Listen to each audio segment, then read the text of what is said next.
In just 1 decade, the number of people with diabetes has more than doubled. According to the Centers for Disease Control and Prevention, by 2050, 1 out of every 3 of us may have diabetes. What's the big deal?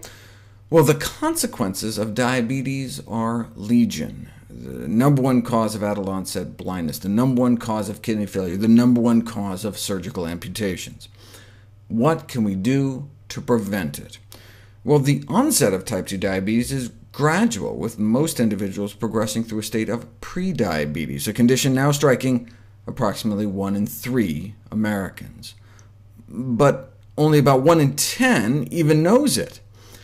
Since current methods of treating diabetes remain inadequate, prevention is preferable, but what works better, lifestyle changes or drugs? We didn't know until this landmark study was published in the New England Journal of Medicine. Thousands were randomized to get a good double dose of the leading anti-diabetes drug, or diet and exercise. The drug, metformin, is probably the safest diabetes drug there is. Does cause diarrhea, and about half of those who take it, makes 1 in 4 nauseous. About 1 in 10 suffer from asthenia, from the Greek meaning lack of strength, causing physical weakness and fatigue. But the risk of being killed by the drug is only about 1 in 66,000 every year. And the drug worked. Compared to placebo, in terms of the percentage of people developing diabetes within the 4-year study period, fewer people in the drug group developed diabetes. But diet and exercise alone worked better. The lifestyle intervention reduced diabetes incidence by 58%, compared to only 31% with the drug. The lifestyle intervention was significantly more effective than the drug and had fewer side effects. More than 3/4 of those on the drug reported gastrointestinal symptoms, though there was more muscle soreness reported in the lifestyle group on account they were actually exercising. Other studies subsequently found the same result. Non-drug approaches, superior to drug-based approaches for diabetes prevention.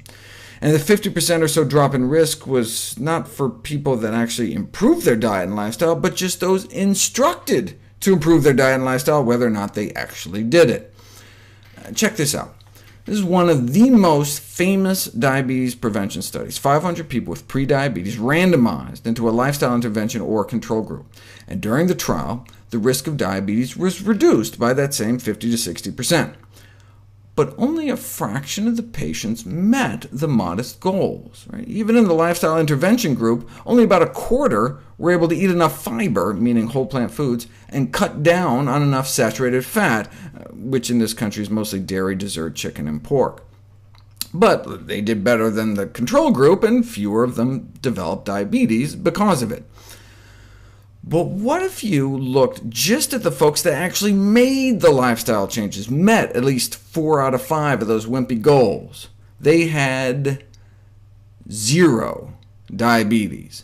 None of them got diabetes, 100% drop in risk.